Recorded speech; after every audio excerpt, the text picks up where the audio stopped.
coming. I'm coming. Who could possibly want something this hour in the morning? I want to talk to you, Amber.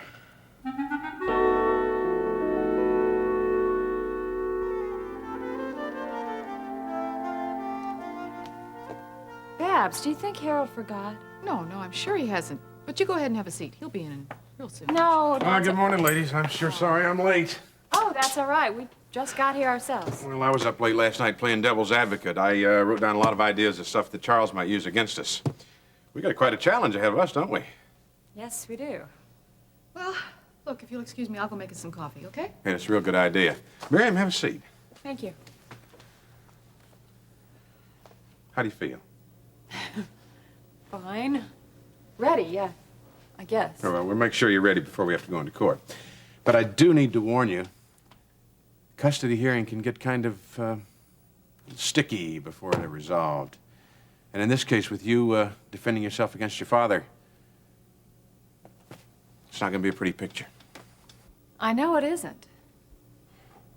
Well, let's talk strategy.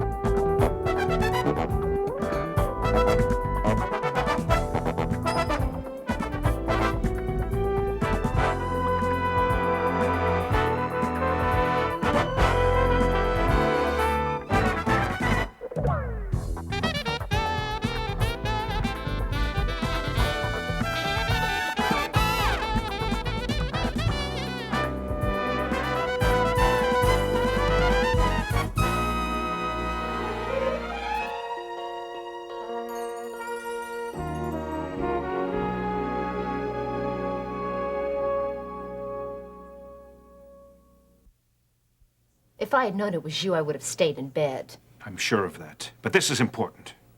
Look, I'm not in the mood to talk to anyone right now, least of all you, so if you don't mind. I do mind. Look, if you need time to wake up, fine. I'll even get you coffee. But I'm your father, and this time I intend to be heard. I know you're pregnant. Now let's sit down and talk about this. No. All right, then we'll stand. How did you... What makes you think I'm pregnant? It's not doing you any good to hide this. Oh, I wouldn't waste my energy trying to hide anything from you. Who told you, Dr. Galvin? Does it matter? If it was Mother... Look, Kate is your mother, and she has certain rights. I don't care. I'm a big girl. I can take care of myself, so knock off the parental consultations behind my back. Listen, we only discussed it because we care about you. I can't even trust my own mother. She promised... Look, I have my own life to lead. And you do not fit into that, Dave, not to advise me, not to disapprove of me, or care about me. I don't need you or any of your concern. But you're not alone any longer. You're carrying a baby. This is not a baby. I disagree. I think I recall that you were the man who ran an abortion clinic in Kingsley in the 70s. Yes, that's true, but you know I've changed. Oh, yeah, I've heard all about your so-called religious experience. Well, save it, because I'm not interested in any sermons. Amber, please, give it some more thought. I've thought plenty about this, and I've come to the conclusion that you and Mother and everyone else thinks of me as some kind of walking incubator for what they want out of me. Amber, that is not an it. It is not a thing. You're so wrong. Am I?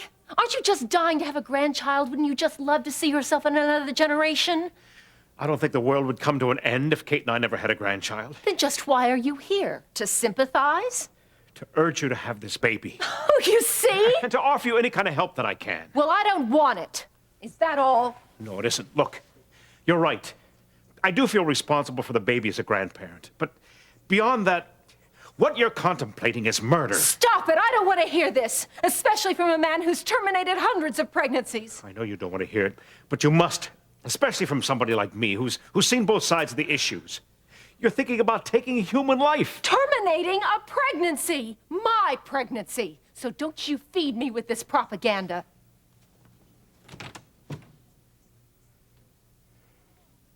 Does Gil know? No, and he's not... Gil doesn't know that you're carrying his child. So help me, Dave. You better not dare mention one word to Gil. Now, Charles would surely have filled in Dan Myers on anything possible that could make you look like an unworthy or incompetent mother. Now, I want to point up those facts so that we can face them ahead of time. I understand. Okay. Now, Dan Myers doesn't know you at all. So even if Charles didn't exaggerate, the facts are going to line up pretty heavily against you. Here's a woman who divorced her husband and gladly signed over to him the custody of her son. What's more, although she was awarded visitation rights, she made no effort whatsoever to visit him or contact him for an entire year. During that year, she became dependent on drugs and was admitted to the psychiatric ward of Kingsley General Hospital, where she was under the care of Dr. Max Feldman. Listen, Miriam, if I say anything wrong, make any mistakes here, be sure and let me know. Yeah, okay. And also, if you can think of anything that I haven't said or that I'm not going to say here that he could use against us, I need to know that too. All right, Harold, all right. Now, while in the aforementioned hospital, you gained access to non-prescribed drugs and attempted to commit suicide by taking an overdose. After recovering, to the extent that you could be released from the hospital, you refused the obvious and excellent care that could have been provided for by your father, and instead you chose to live in one of the most depressed areas of Kingsley. Well, it's really terrible. I know it sounds terrible, Miriam, but it's necessary.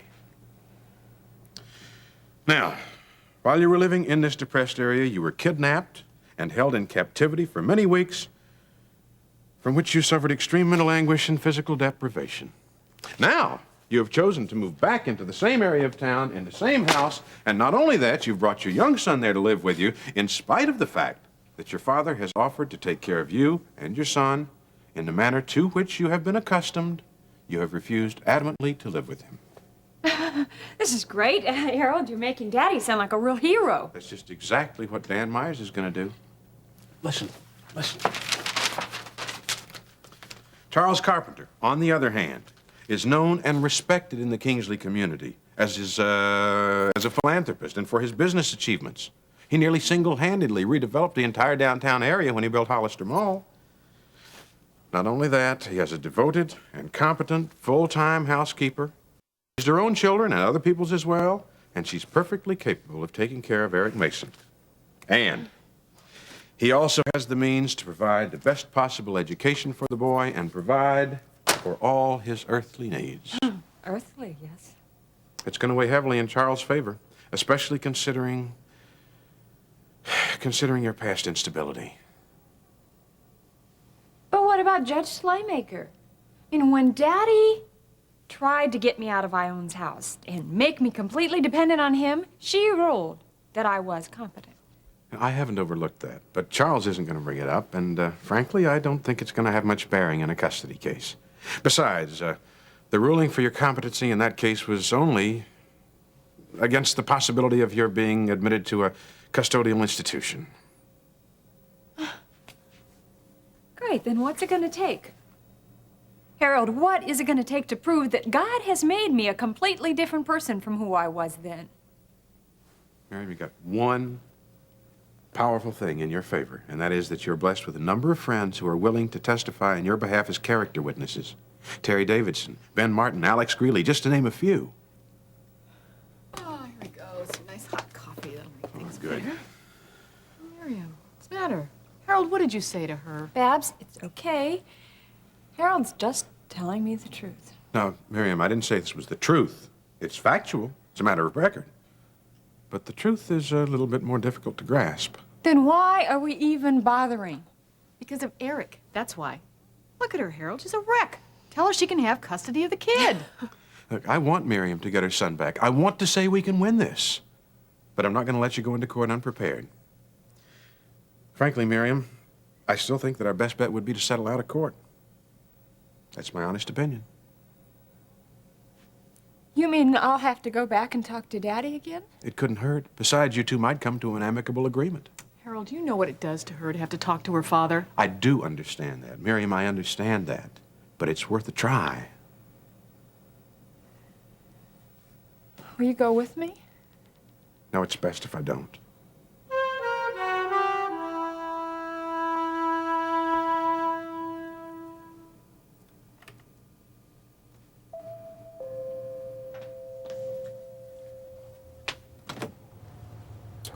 I'm Dan Myers, Mr. Carpenter's attorney. Oh, yes, Mr. Myers. Mr. Carpenter's waiting for you in the living room. Mr. Myers? Mr. Carpenter? Well, you said on the phone that you had urgent business to discuss. Well, the custody battle is urgent business. Mr. Carpenter, I had to cancel an appointment to get over here. Well, now, I can appreciate that, but you're going to be more than compensated. Now, please, be seated. You've met my housekeeper, Mrs. Lucas. How do you do? How do you do? Mrs. Lucas, would you... Dan, what would you like? Anything's fine. Bring coffee for both of us. Yes, sir. Well, now, what kind of progress do you have to report? Well, your daughter by now has been subpoenaed. Excellent. You know, I can't tell you what satisfaction and confidence it gives me to know that Harold Webster is representing her. I'm amazed that you were able to get a court date so soon. That's the first of next week, is that it? That's right. That's very impressive. Usually, Mr. Carpenter, that's part of my responsibility. Mr. Myers, I think that you'll find that it's the unusual that I go for if you're going to work for me. Now, show me what you've drawn up against Miriam. Yes, well, I checked out everything that you outlined for me as thoroughly as possible on such short notice. It's all accurate. How's it look? Well, there's no doubt that your daughter does have a history of emotional instability. No one can argue with you there. Also, I'm in the process now of readying witnesses to support that evidence. Her admitting physician, her attending physician, and the psychiatrist who treated her at Kingsley General. Good. Excellent, excellent. Also, I assume from your notes that Mr. Webster will undoubtedly call a cast of character witnesses whom he'll undoubtedly try to use to refute such evidence. As you said it very succinctly, undoubtedly. Let's see, now we have Terry Davidson, director of nursing at the hospital, Dr. Benjamin Martin, Dr. Alex Greeley. Yep, they're all our friends. Also, Barbara Farley, who seems to be sharing this house that Miriam is living in Chesterfield. Is that right? Now, that one is the prostitute. Won't she make a marvelous character witness for my daughter? I have no intention of telling Gil about this pregnancy. Well, then I'll tell him for you. That isn't your right. Don't you understand? This body does not belong to you or to Gil or to God. It belongs to me. Just back off a little bit. That's a good idea. Back off and out that door. Gil has as much right to know about this as you do. Don't you understand that? No matter what you think, common decency demands that he knows. Common sense demands that I don't go begging to Gil when he is presently turned on to Stacy. But this is his responsibility, too. I am not interested in Gil. I don't want him or need him. Amber, this baby is his and yours. No human being was ever conceived without a purpose. I said no sermons. Now, will you get out?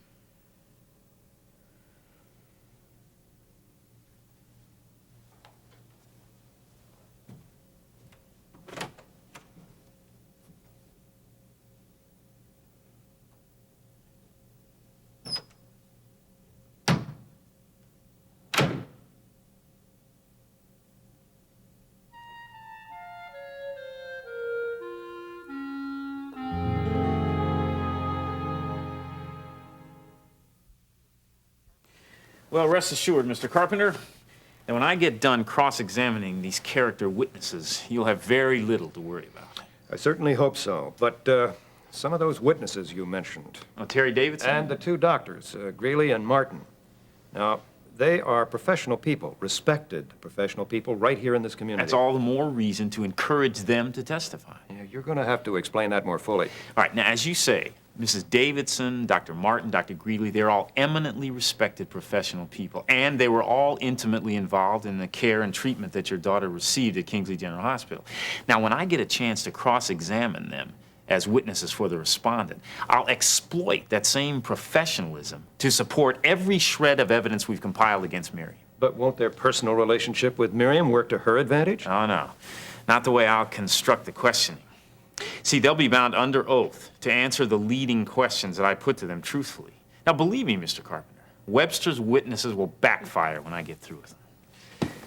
Well, that sounds splendid if you're certain that it's going to work out. Oh, I'm certain. Here we are, gentlemen.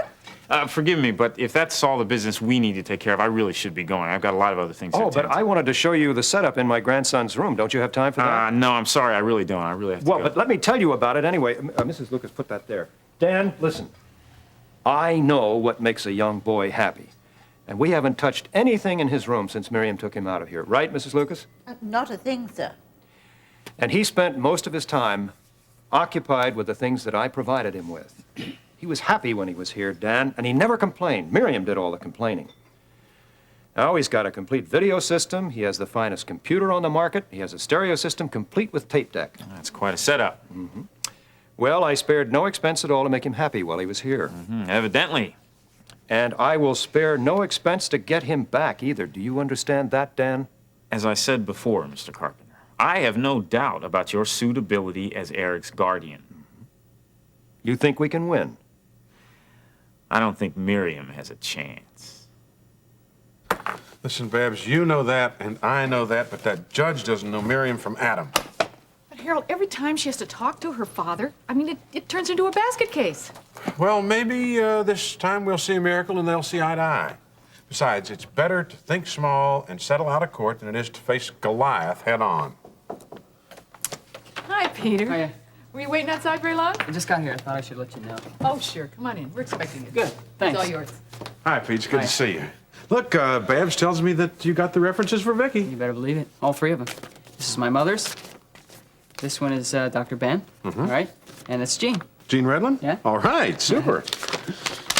Well, that looks good. I think everything is in order here. Hey, they better be. Look, you don't know what I went through to get them. Well, Peter, I just assumed naturally that your family was going to be behind you in this. I mean, your mother's got... My mother, she doesn't really know Vicki, so she's not too happy about this. Peter, I don't want to cross your mother. Hey, if you think it was my mother's idea that I came here, maybe I should get another lawyer. I'm sorry. I didn't mean to offend you. It's okay. I'm just working so hard at this thing, it seems like everybody's against me. Vicki needs me, Mr. Webster. My mother has a hard time seeing that. Well, are these people responsible enough? Well, let me put it this way. I don't think I'll need any references for them. Oh, did you do any more research on finding that employer, what they call a professional sponsor? Yeah, well, I've done some checking into that. See, I tried to get Dr. Phillips and Ben to, well, to maybe find her something to do at the Chesterfield Clinic. I think they're pretty well staffed down there. Well, yeah, they are, but Dr. Phillips told me something very interesting. What's that? See, his ex-wife, Kate Phillips, she knows a lot of people. Into politics, public service, that kind of thing. So he's going to talk to her and see if she can maybe find a potential employer for Vicki. Terrific idea. Yeah, well, I thought so. Okay, so listen, if she does, and if the employer hires Vicki, how long do you think it'll be before we can get her out of the prison into the rehab center? Peter, you bring me an employer affidavit. I'll file the paperwork right away. I think we're talking 2 to 4 weeks. Assuming everything's approved. Assuming everything's approved. 2 weeks. Mr. Webster, that's hardly any time at all. I'm going to stick with this sponsor thing. I'm going to have you a sponsor by the end of this week or by the first of next week at the latest. Yeah, I believe you will. So if that's all that's left to do, I'm getting out of here. Be my guest. See you, beautiful. Bye. Did you get a load of that?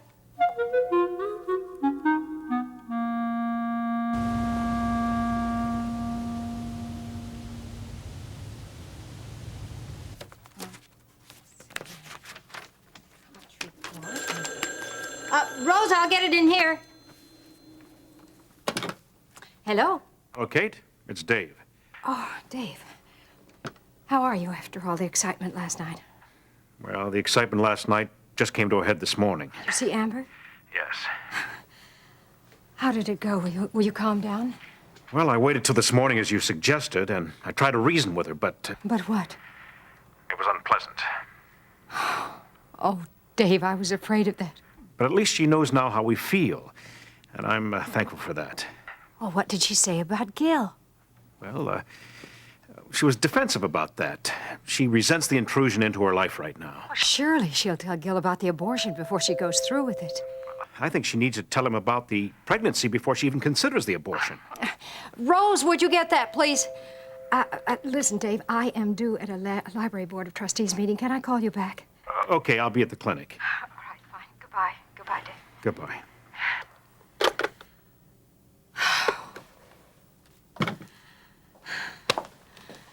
Mrs. Phillips, your daughter is here.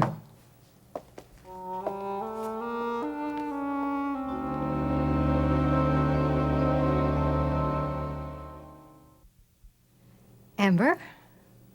Were you going out? Well, I had a meeting at the library board, but it can wait. Thanks. Very thoughtful of you. I know you have a lot on your mind. Oh, that's the understatement of the year. Would you like to get it off your chest? You lied to me. Now, wait a minute. You're the one person I confided in, the one person I thought I could confide in. I wouldn't do anything to hurt you. I wouldn't do anything a loving mother wouldn't do. Now, that I disagree with. Amber, you're not in a mood to talk about anything, so I'm going on to my meeting. You're not going anywhere until you tell me why you betrayed me. I have not betrayed you. You gave me your word. You promised me that you wouldn't tell anyone about my being pregnant. And yet I wake up this morning to the sound of my doorbell and the insulting presence of Dave Phillips. I could kill you.